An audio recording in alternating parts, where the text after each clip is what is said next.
रहलू तू हाँ ससुरबा में गोटैलू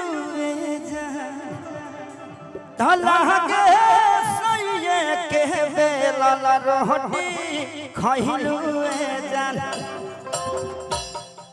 पहले से ज्यादा लगी न चॉकलेटी अब ये महीना में बढ़ल बापे मनी बढ़ा दो चंदू पहले से ज्यादा लगे चॉकलेटी अब ये महीना में नहीं हरम में रहलू टूटी ससुरबा में गोटैलू जान नहीं हर में रहलू टूटी ससुरबा में गोटैलू जान अल्लाह के सैये के बेला रोटी खइलू जान अल्लाह के सैये के बेला रोटी खइलू जान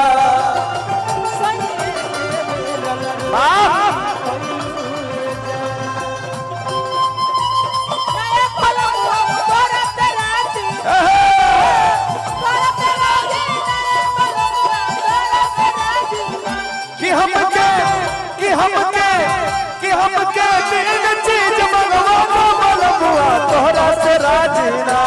हमके तीन चीज मंगवा बलबुआ तोहरा से राजीना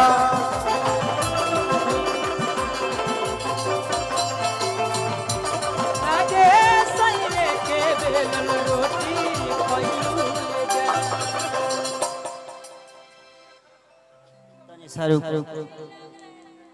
कैसा लगता भाई लोग ठीक बानो ठीक लागत नु खराब नहीं खे लगत नो अबे मजा ही ताली बजे हलो पाका भाई ठीक बा अभी ये फील्ड में ताली मानी छोटहन बने ठीक बा भाई कोनो गलती सही होके त माफ करे के बा ठीक बा हां हां सही बात किया रे कहवन विटामिन तो हरे पिया बुनु हो पिया बोले बड़े हरे सेवा से बहता नहीं लागे जमके नु हो कहिले बड़े आबो हरे कहवन विटामिन तो हरा पिया बुनु हो कहिले बड़े बस बहुत लाग जमके हो कहीं बड़े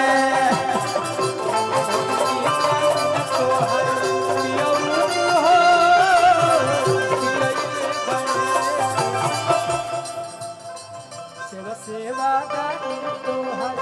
जमके हो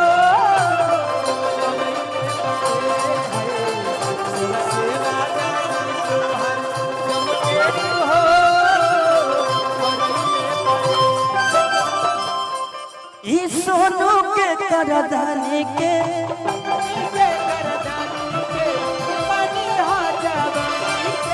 पानी हो जवानी के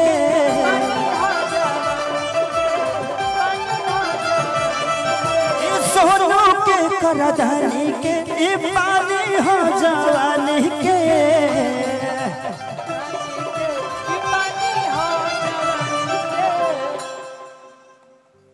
का बड़ा सुंदर लगत है काथी लगैले बड़े हमेशा लगेली स्किन लाए हाय कि फेम बा तोरे पिछवा स्केल चेंजर वाली स्केल चेंजर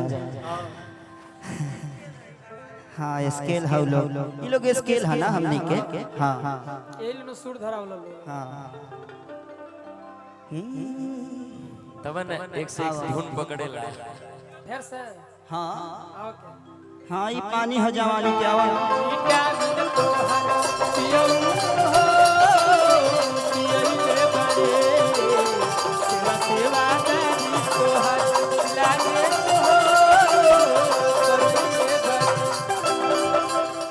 दिन भर हम बैठल रही हो केहू से कुछ ना कही हो बैठल रही हो केहू से कुछ ना कही संजय विशाल जिया ज्योति सहुरैया सबन ओ हो विशाल लागे अवलो सहुर तुसी अवलू एजा लागे सैले के बेलन रोटी खैलू ए जा लागे भतरे के बेल रोटी खैलू ए जा जियो कलह के सैले के बेलन रोटी खैलू ए जा कलह के सैले के बेलन रोटी खैलू ए जा जियो वाह आई